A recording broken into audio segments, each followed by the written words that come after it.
Sa huling detalye ng balita, Veterinary Medical Mission na arangkada sa Daraga Albay bukas.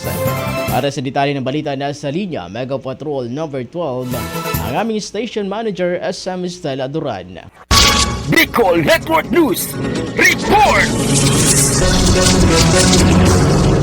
Isasagawa ang Veterinary Medical Mission para sa mga alagang aso at pusa sa Daraga Albay ngayong darating na Biyernes, Setyembre 6, 2024. Ang mga serbisyo ay spray at castration, gayon din ang anti-rabies vaccination. Samantala, para sa pre-registration, maaaring bumisita sa Daraga Municipal Agricultural Services Office o MASO. Ang Veterinary Medical Mission ay programa ng LGU Daraga kasabay ng pagdiriwang nito ng kanilang kapiestahan. Kasama mo sa Bicol Network News, Mega Patrol numero 12, Estela Duran, tatak tunay na serbisyo.